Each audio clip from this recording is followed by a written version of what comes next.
Assalamualaikum warahmatullahi wabarakatuh. Bismillahirrahmanirrahim. Alhamdulillahi rabbil alamin. Wa bihi nasta'in ala umuri dunya wad din. Wassalatu wassalamu ala ashrafil anbiya wal mursalin wa ala alihi wa sahbihi wa man sara ala nahjihi bi ihsanin ila yaumidin wa ba'd. Allahumma salli wa sallim wa barik wa an'im ala nabiyyina Muhammadin wa ala alihi wa sahbihi ajma'in. Alhamdulillah, kita panjatkan puji dan syukur kita kepada Allah Subhanahu wa taala atas segala nikmat dan karunia Allah berikan kepada kita, sebagaimana salawat dan salam semoga tercurah kepada Rasulullah alaihi salatu wassalam beserta para keluarga, para sahabat dan orang-orang yang istiqomah berjalan di bawah naungan sunnah beliau sampai hari kiamat kelak. Allahumma inna nas'aluka ilman nafi'a wa na'udzubika min ilmin la yanfa'. Ya Allah, berikanlah kami ilmu yang bermanfaat dan lindungilah kami dari ilmu yang tidak bermanfaat. Allahumma allimna ma yanfa'una wanfa'na bima 'allamtana. Allahumma unsurna wal muslimin al madlumin fi Filastin fi kulli makan. Ya Allah, tolonglah kami dari segala hal yang merugikan kami, dan tolonglah saudara-saudara kami khusus yang terzalimi di Palestina dan di berbagai macam tempat. Allahumma aslih lana umurana kulla wa aslih wulata umurina. Ya Allah, perbaiki urusan kami dan urusan pemimpin-pemimpin kami.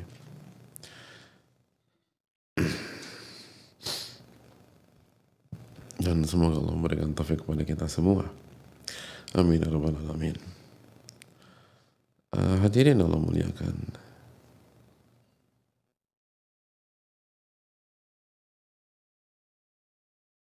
Kita akan melanjutkan materi kita tentang bagaimana Allah mencintai hambanya yang mengikuti kandungan dari nama dan sifatnya subhanahu wa ta'ala sesuai dengan kelemahan seorang hamba, dan jika itu diperbolehkan secara syar'i. Dan kita kemarin telah membahas bahwa Allah itu rafiq yuhibbu rifqah. Allah itu maha lembut dan suka kelembutan. Makanya Allah tuh mencintai wanita-wanita yang lembut dan gak suka dengan wanita yang keras, yang kasar, yang arogan, suara tinggi ke suami atau suara tinggi ke pihak lain. Tapi Allah mencintai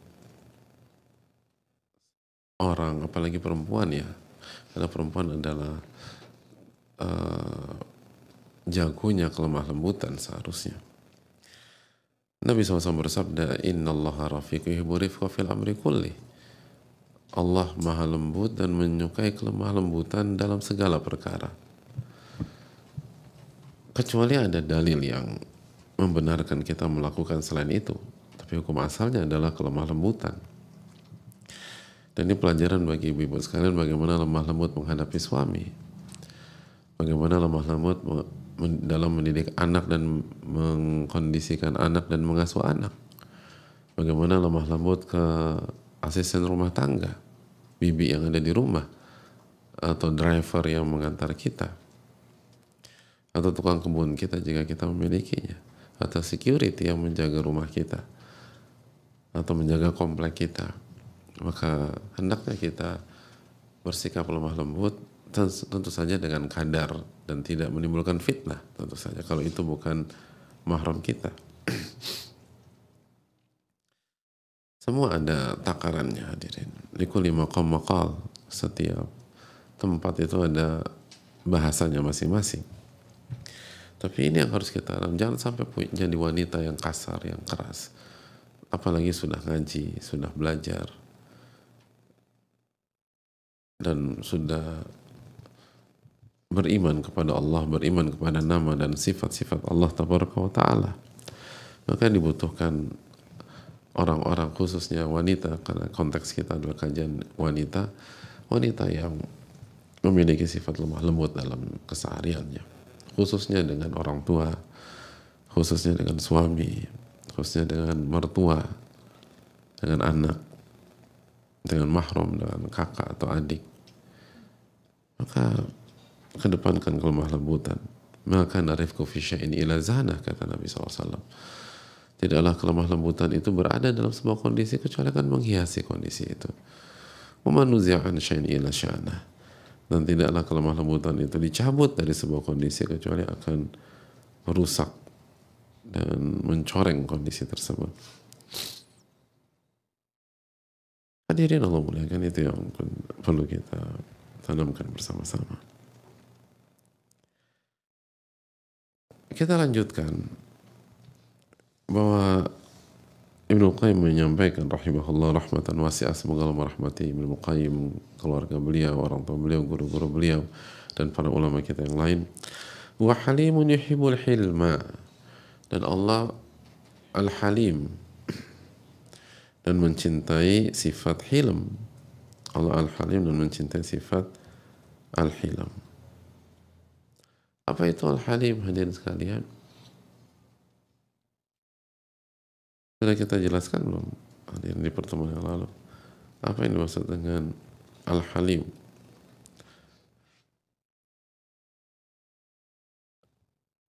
Allah itu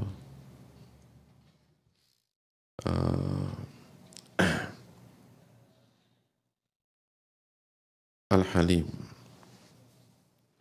Al-hilm salah satu sifat Allah Subhanahu wa taala. Artinya al-anatu wa tarkul ajalah.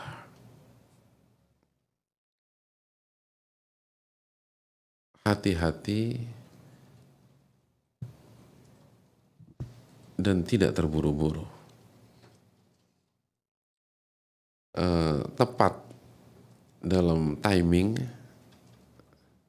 Jadi bukan lelet juga, atau bukan hati-hati dalam arti maju mundur atau ketakutan atau enggak, tapi semua dikerjakan secara matang gitu loh. Watarkul ajalah, dan tidak prematur, tidak buru-buru, tidak gerasak gerusuk, tidak kesusu.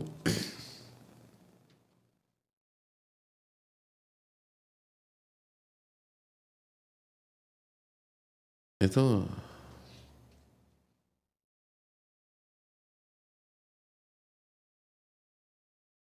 makanya sebagian pihak menyampaikan bahwa atau sebagian mengartikan atau memaknai hilm juga dengan akal sehat, orang yang melakukan sesuatu dengan pertimbangan akal sehat yang matang gitu. Sebagian yang lain, mari kita lihat keterangan para ulama. Al-hilm itu dhabtun nafas wa taba' an hayjanil ghadab. Hilm itu sebagian mengatakan sebagaimana dalam Al-Mufradat li Raghib, dhabt nafas, kemampuan mengontrol diri dan tabiat dari pengaruh amarah dan emosi. Itu hilm.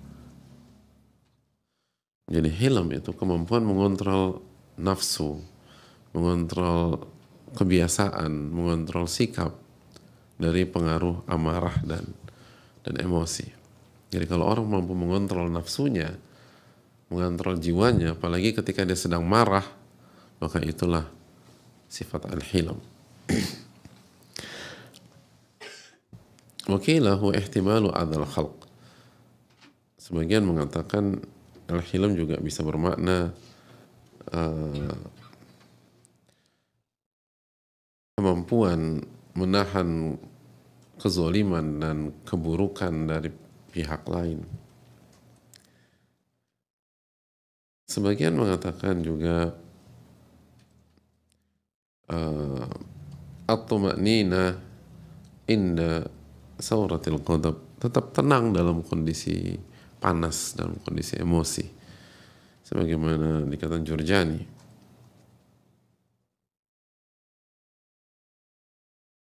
Sebagian mengatakan ta'khiru mukafa'atil zalim, kemampuan untuk menahan diri dan tidak membalas kezaliman orang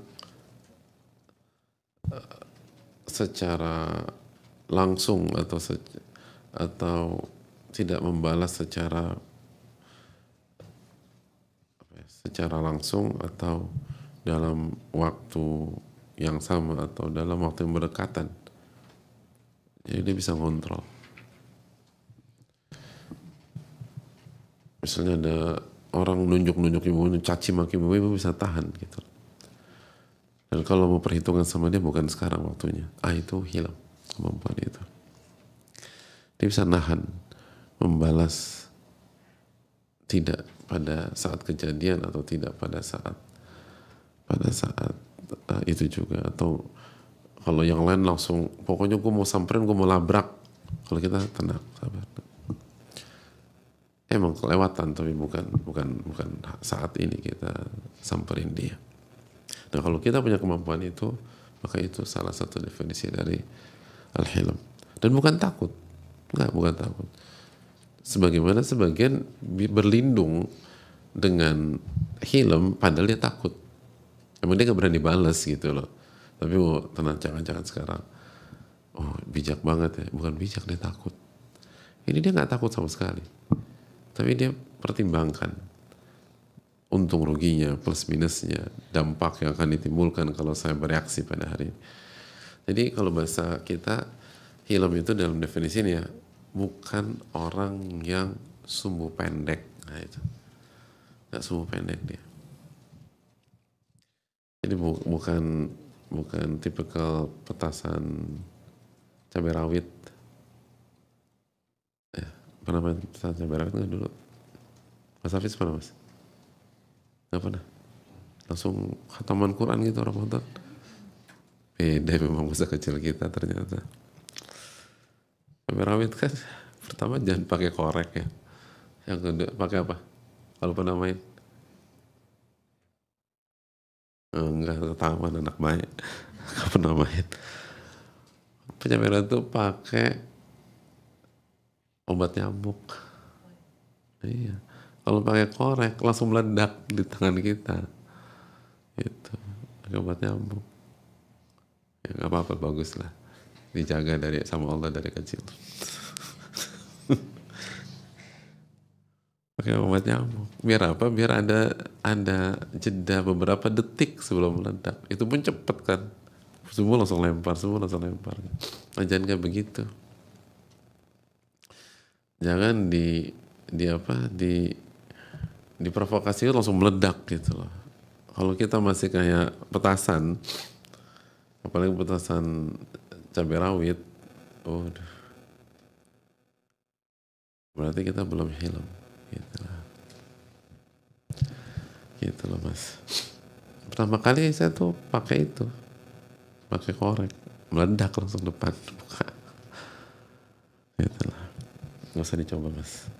Jadi sekali lagi itu apa namanya, jangan jadi sumbu pendek lah. Tenang, sabar gitu loh. Nggak langsung terprovok. Nggak bisa diprovokasi lah itu hilm itu. Jadi bukan sumbu pendek, nggak gampang diprovokasi. Lalu yang berikutnya juga ada yang mengatakan seperti dibawakan Ibnu Hibban,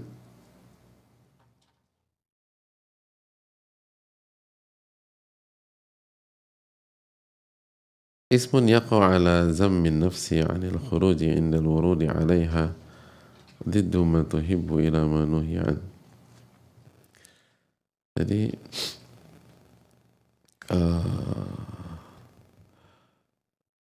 hilm itu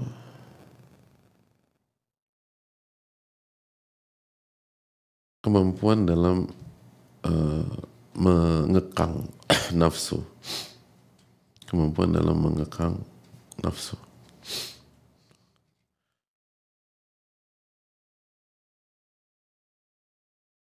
Jadi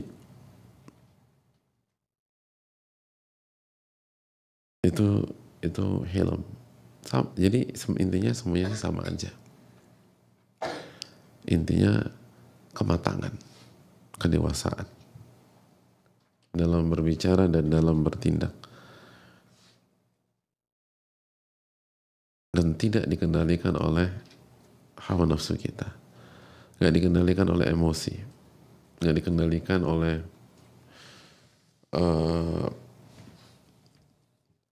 faktor-faktor lain, nggak diprovokasi orang, nggak gampang dibisikin dalam tanda kutip, quote unquote.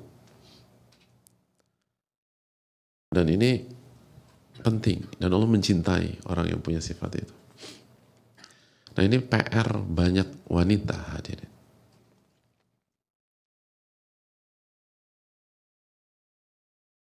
Seringkali gampang terpancing. Makanya sebagian ulama mengatakan, apa hikmahnya kenapa talak itu dari pihak suami dan dari lisan suami?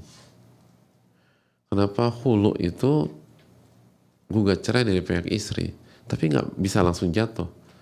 Dia ACC dulu sama suaminya atau sama Pak Hakim. Kenapa talak nggak di lisan istri gitu? Sebagian ulama mengatakan, karena kalau di perempuan, sebagian wanita itu nggak bisa kontrol dirinya, apalagi pas lagi marah. Dikit-dikit minta cerai, kita cerai aja, kita pisah aja. Berbeda dengan dan ini bahaya buat rumah tangga. Padahal konflik itu potensinya cukup sering dan cukup besar dalam rumah tangga. Kalau dikit-dikit cerai, ya habis. Apalagi talak cuma 3. At-talaqu marratan. Talak yang boleh rujuk hanya 2 kali kata Allah. Talak yang ketiga nggak ada rujuk lagi. Sedangkan sebagian wanita itu sangat responsif, khususnya dalam kondisi konflik, dalam dinamika terjadi pertengkaran rumah tangga, dikit-dikit cerai aja. Udah pulangkan aku ke rumah orang tua aku. Gitu. Pokoknya aku mau cerai gitu. Kalau kamu jantan, ceraikan aku. Kepancing suaminya. Yaudah kamu saya cerai. Tega kamu mas. Gitu. Bisa gitu perempuan tuh. Tega kamu mas. Pulangkan aku ke rumah orang tua aku. Ayo packing. Jadi kok benar-benar mau pulangkan aku ke rumah orang tua. Jadi subhanallah. Hadirin Allah muliakan. Dan itu banyak sekali terjadi. Gak semua. Illa man rahimah rabbuha. Tapi kan seperti itu banyak. Nah ini PR kita belajar. Ini fungsi kita belajar. Apakah kita mau menjadi wanita yang sumbu pendek, apalagi dalam konflik rumah tangga, dikit-dikit minta cerai, dikit-dikit aku nggak sanggup, aku udah pengen pisah aja, aku mau pulang, aku mau pergi dari sini. Atau kita ingin menjadi wanita yang matang, yang halimah, yang bijak, yang semuanya dipertimbangkan, semua diperhitungkan, al-anah, tidak tergesa-gesa, tidak tergesa-gesa. Nah ini yang perlu kita renungkan dan tanamkan bersama-sama.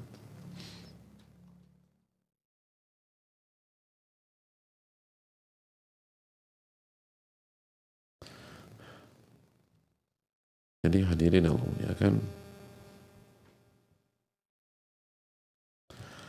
ini dikembalikan kepada kita.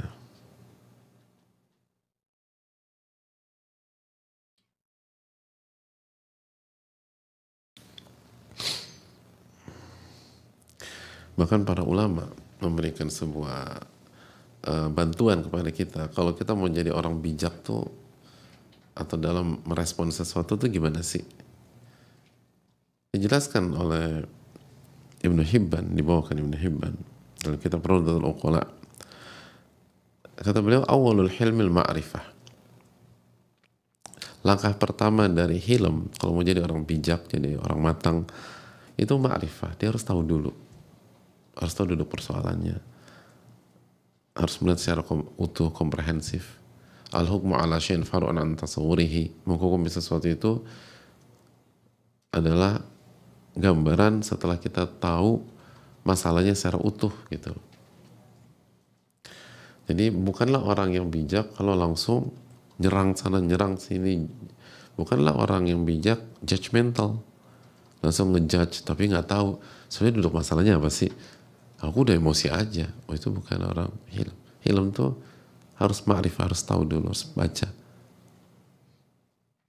Teman kita datang curhat tentang masalah rumah tangganya, jangan langsung disimpulkan berarti laki lo nggak beres. Tenang dulu. Anda kan belum dengar dari suaminya, Anda baru dengar dari versi istri. Anda belum dapat makrifat secara utuh. Ini konflik dua pihak. Kalau mau dapatkan makrifat, kita harus dengar dari kedua belah pihak. Nggak bisa dengar dari satu pihak langsung simpulkan, makrifatnya belum utuh. Atau kita dengar teman kita curhat atau bicarakan hal negatif tentang teman kita yang lain atau si A atau si B atau si C, lalu kita langsung telan mentah-mentah lalu kita simpulkan, maka kita bukan wanita yang halimah. Bukan. Wanita yang hilm itu ma'rifah. Dia tahu dulu dia baca dulu petanya dan dia tahu ilmunya. Makanya thumma tathabbut. Lalu kedua, dia lakukan cross check. Tadi kalau ada teman kita menceritakan rumah tangganya, jangan buat kesimpulan sampai Anda dengar dari suaminya. Anda harus cross check. Kalau Anda membuat sebuah kesimpulan, atau ya masa nanya sama suaminya, ya jangan ikut campur kalau demikian. Atau jangan menjudge. Boleh kasih nasihat, tapi nggak bisa secara utuh. Atau kita kasih catatan, kalau benar apa yang kamu sampaikan, maka langkahnya begini. Kalau benar ya kamu sampaikan, wallahu ta'ala alam. Jadi lo gak percaya sama gue bukan gak percaya sama lo, tapi kaidah dalam sunnah Nabi SAW, kalau ada dinamika antara dua pihak, Nabi SAW minta kita dengar dari kedua belah pihak, jangan dengar dari satu pihak. Jadi harus tasabut. Orang yang matang dan dewasa, yang bijak itu, dia akan dengar dia akan cross check, dia akan panggil dulu, dia akan dengarkan apa yang terjadi. Nggak langsung disimpulkan. Udahlah nggak usah banyak bicara. Udahlah jangan banyak alasan. Lo pasti gini-gini. Sabar dulu. Anda nggak dengar secara utuh, Anda baru dengar dari satu pihak. Dan seterusnya. Untuk sebagian pihak bilang, udahlah pokoknya nggak mungkin ada asap kalau nggak ada api. Ini kurang update orang kayak gini. Hari gini itu asap ada, apinya nggak ada. Dan bisa jadi apinya artificial. Bisa. Hari gini, apalagi ada AI, artificialnya, semua bisa dibuat. Walaupun nggak ada api, asapnya bisa kabut hari ini. Jadi kurang update. Kalau dulu mungkin lah. Tapi kalau sekarang, enggak. Udah jangan berkelit, pasti nggak mungkin ada asap kecuali ada api. Nggak harus demikian hadirin. Ada banyak asap, nggak ada api. Bahkan ada banyak api hari ini artificial, bukan api real. Dan semua gampang dibuat, semua mudah dibuat hari ini. Maka orang yang dewasa, orang yang matang, orang yang hilm akan lebih hati-hati lagi, nggak gampang menyimpulkan. Itu yang perlu kita renungkan bersama-sama.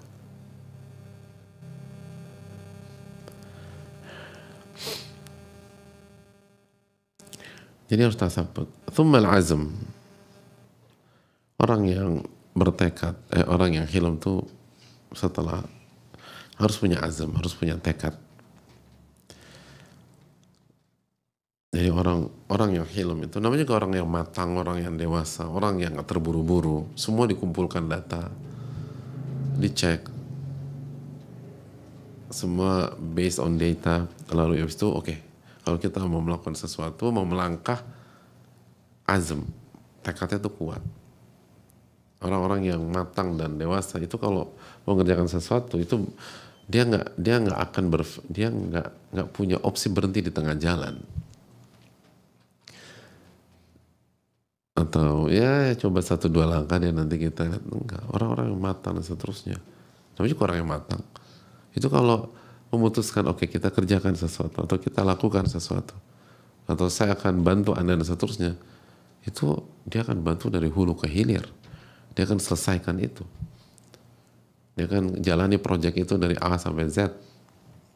Dan itulah azam. Azam itu adalah tekad untuk memulai, lalu menjalani proses dan menyelesaikan. Itu azam.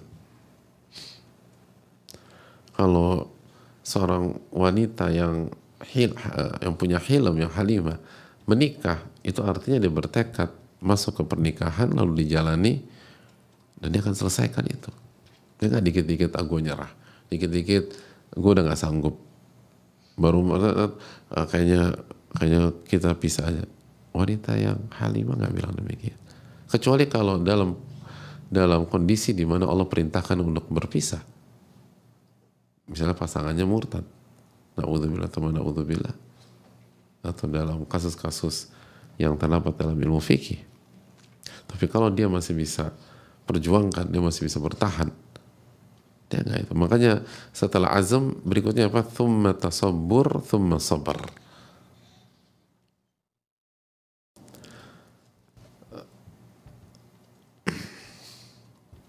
Jadi setelah azam itu sabar. Dia akan sabar. Dia akan sabar. Dia akan sabar. Jadi dia akan sabar. Orang-orang matang itu sabar-sabar. Nggak mudi gitu. Nggak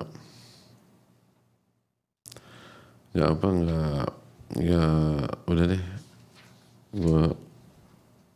Gue nggak mau lagi dan nggak ini lagi, tidak. Tapi dia akan jalani hal tersebut.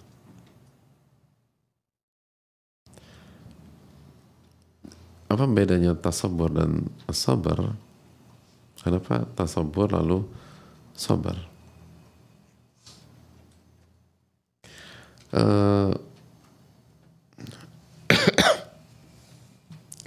Ini seperti hadis Nabi SAW loh. Wa man yatasabbar yusabbirullah. Barang siapa yang tasabur, Allah kasih kesabaran buat dia. Jadi tasabur itu effort atau upaya untuk bisa sabar dan menjadikan sabar menjadi karakter. Nah itu. Kalau sabar udah menjadi karakter, jadi sabar. Jadi kalau jadi karakter, sabar. Orang yang sabar gitu. Jadi orang yang sabar itu salah satu karakternya sabar. Nah untuk bisa sampai jadi orang sabar, Anda harus jungkir balik dulu, berjuang, melatih, menahan. Nah proses perjuangan itu tasabur. Nah orang-orang yang matang itu, orang-orang yang dewasa, wanita-wanita yang hebat-hebat, yang matang-matang, yang dewasa-dewasa, yang halimah, itu proses jadi orang sabar itu. Jungkir balik itu maksudnya. Makanya butuh azam pertama. Dia butuh azam. Dia butuh tekad yang kuat. Karena dia akan mengalami turbulensi kehidupan.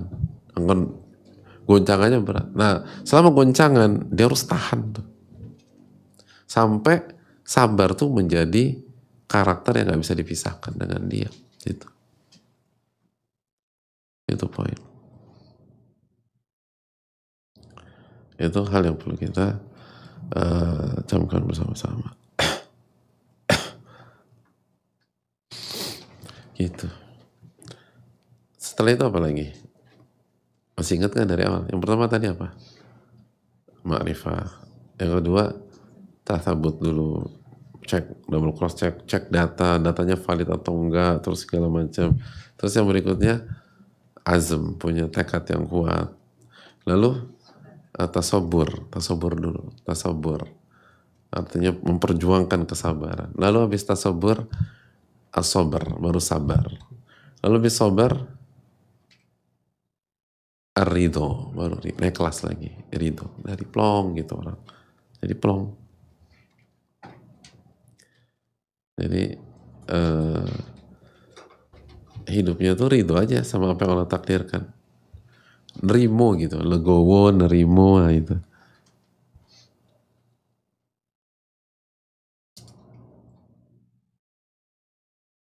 Itu pokoknya.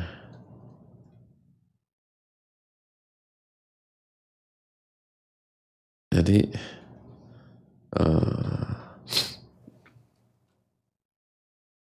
itu kalau udah level itu udah canggih lah coba.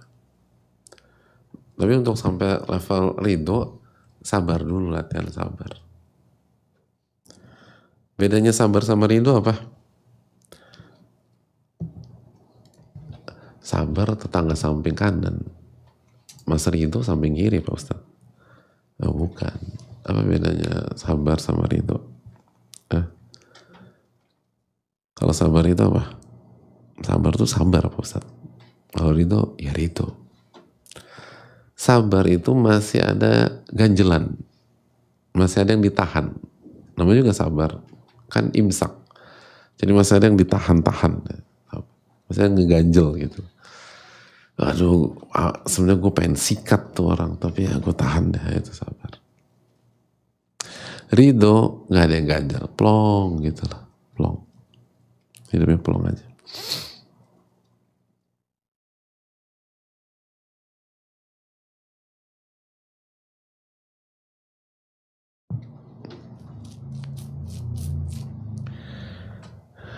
Gitu hadir.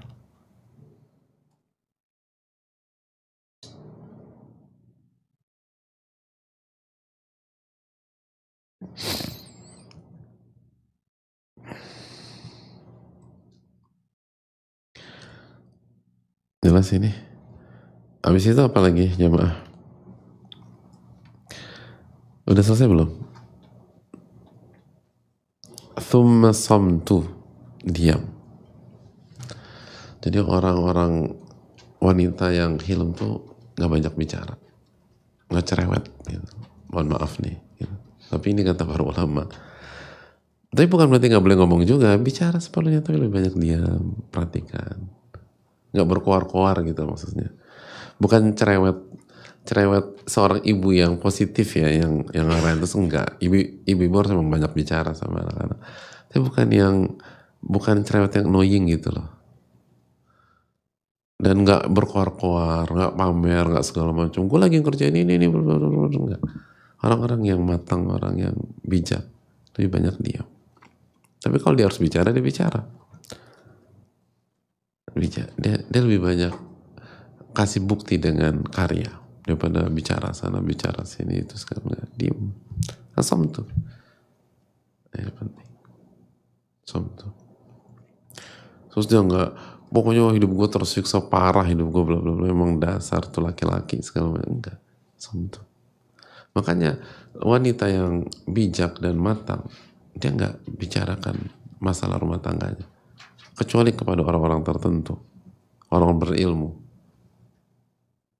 untuk menyelesaikan. Dan dia nggak bangun framing bahwa dia terzolimi dan yang salah suaminya, dia nggak lakukan itu. Dia dia cuma orang-orang bijak, orang-orang yang matang, dewasa, mereka diam. Kecuali di momen yang harus bicara baru mereka bicara. Dia nggak ini, dia nggak harus ini, dia nggak harus itu. Dia nggak cari simpati, dia nggak cari itu segala macam. Dia diam.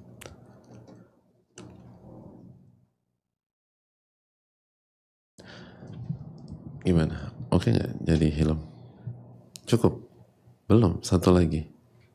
Masih satu lagi Ustaz. Apa satu lagi? Kata Ibnu Himman, al-iqda. Al-iqda. Apa itu iqda?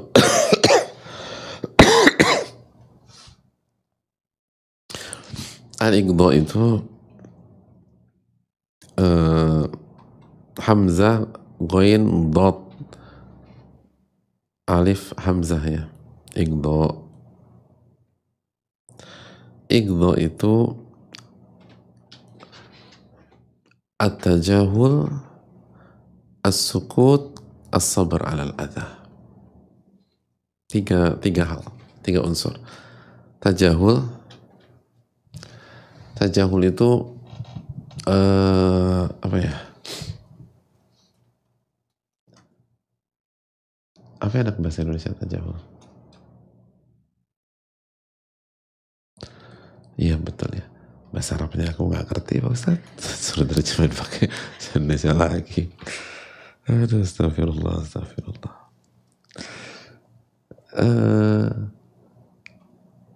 Tajahul itu pura-pura nggak tahu dalam konteks positif. Kan dari jahal itu kan nggak ngerti. Kalau tajahul sebenarnya dia tahu, tapi dia pura-pura nggak tahu. Tapi dalam interim positif, dalam konteks yang positif.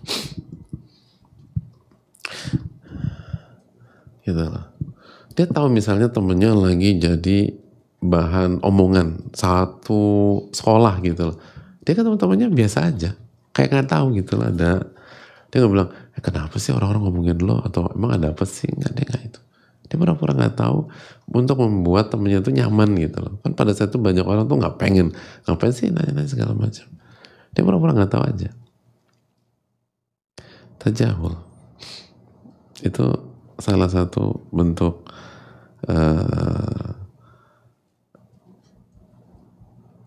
tajahul. Jadi pura-pura nggak tahu dalam konteks yang positif. Atau tagoful gitu lah, tagoful gitu. Pura-pura, bukan pura-pura ya, bersikap seolah-olah lalai, padahal dia nggak lalai. Dia biarkan.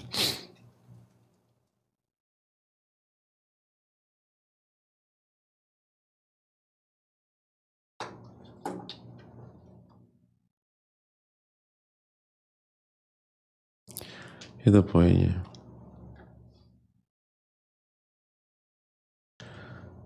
Makanya ulama mengatakan dulu, qult laisal ghabi bi sayyidin fi qaumihi lakinna sayyida qaumihi al-mutaghabi. Orang yang bodoh itu bukanlah pemimpin dalam kaumnya. Artinya orang bodoh nggak bisa jadi pemimpin. Tapi pemimpin sebuah kaum adalah mutaghabi, punya sisi pura-pura bodoh. Gitu. Pura-pura bodoh. Dalam konteks positif ya.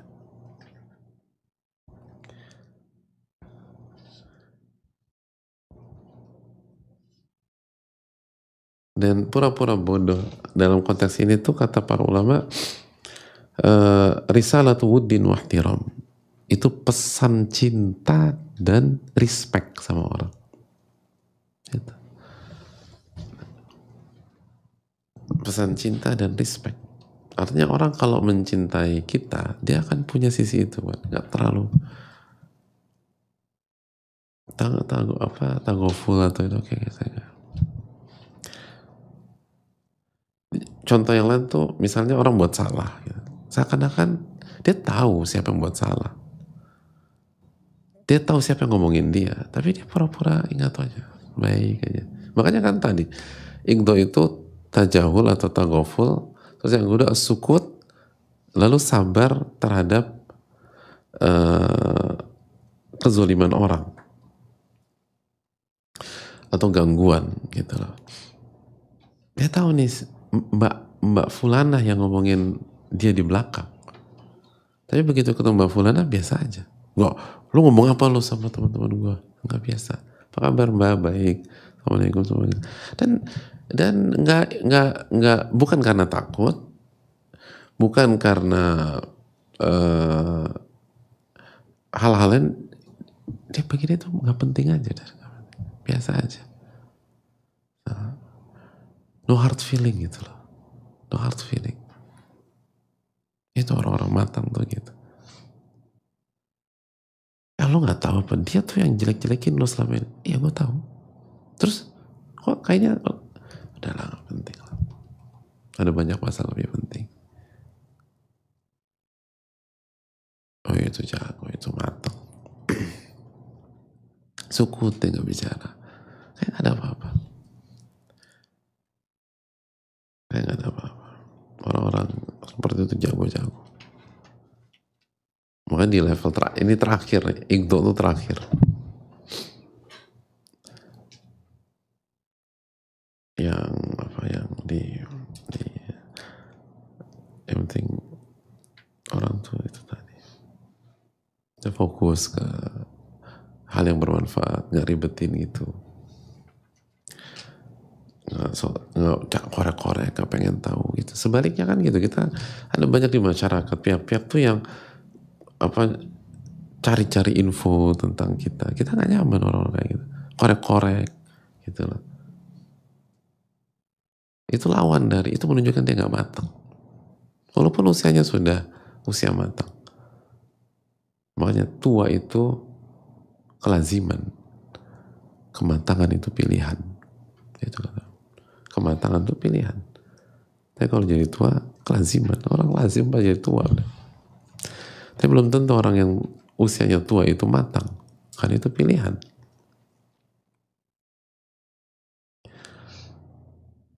Kalau bisa senyum sih sama dia kan jahat banget sama Tagoful, dan kita lupain aja.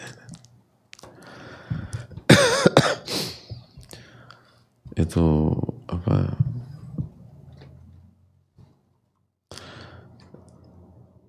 Dan itu firman Allah dalam surat Al-Furqan ayat 63, apa kata dalam wa ibadur rahmani alladzina yamshuna 'alal ardi hauna wa idza khatabahumul jahiluna qalu salama. Hamba-hamba Allah yang berjalan di atas permukaan bumi dengan ketawaduan, dan ketika diajak bicara orang-orang bodoh, qalu salama, dia respon dengan baik, positif. Dia tahu, dia pura-pura nggak dengar atau ini segala macam.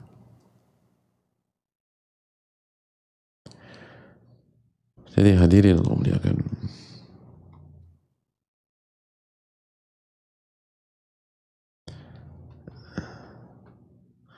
dan taghaful itu akhlak orang-orang mulia. Kata Al-Hasan Al-Basri, mazala taghaful min fi'lil kiram. Taghaful itu senantiasa menjadi akhlaknya orang-orang mulia. Dari dulu sampai sekarang orang mulia itu pasti punya sisi ini.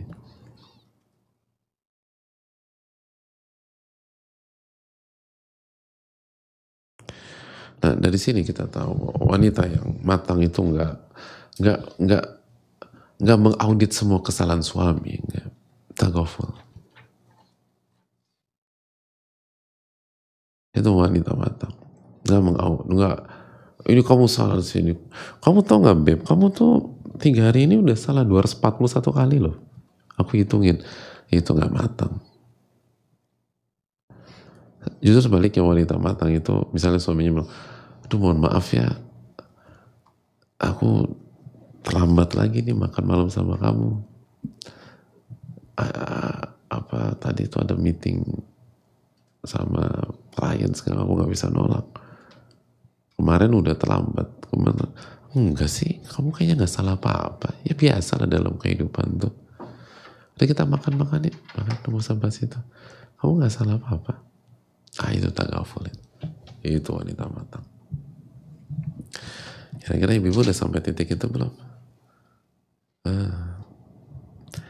Insya Allah Pak, akan ya, akan berusaha lah.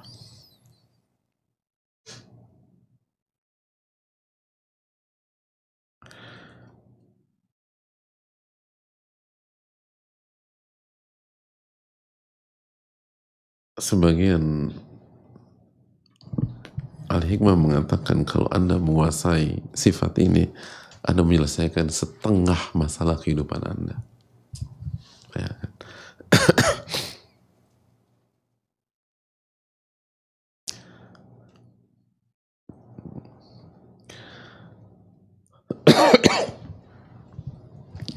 Dan ini menunjukkan ada banyak masalah cara menyelesaikannya tidak diselesaikan. Begitu kita selesaikan, tambah ribet justru itu masalah.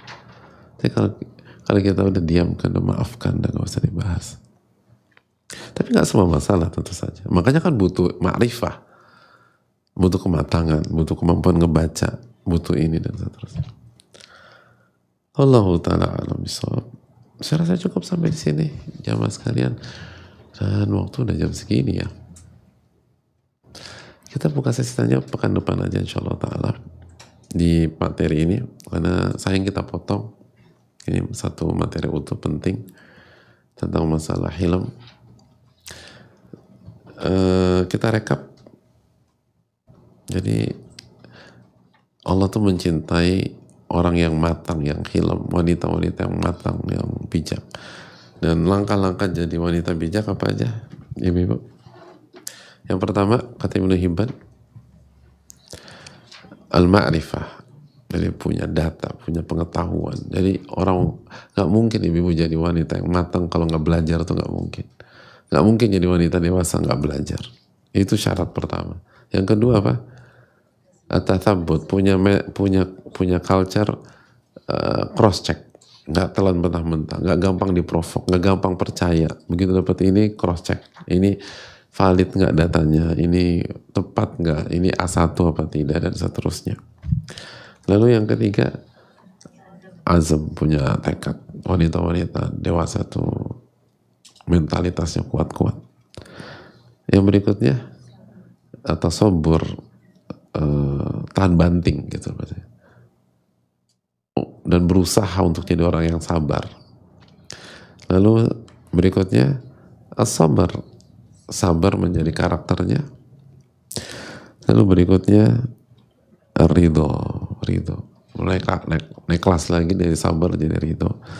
Lalu asam tuh nggak banyak bicara kecuali yang bermanfaat bagi dia. Wanita-wanita matang dan dewasa nggak banyak bicara. Sebaliknya, kalau kita masih banyak bicara berarti kita nggak matang. Lalu yang berikutnya, aligdo, taghaful, diam lalu sabar terhadap gangguan atau masalah atau kezaliman, seakan-akan nggak ada apa-apa. Tolong direnungkan, jamaah, semoga bermanfaat. Dan ini materi penting, dan Allah mencintai kalau kita bisa di level itu. Insya Allah di pertemuan berikutnya kita buka sesi tanya jawab. Kita sedikit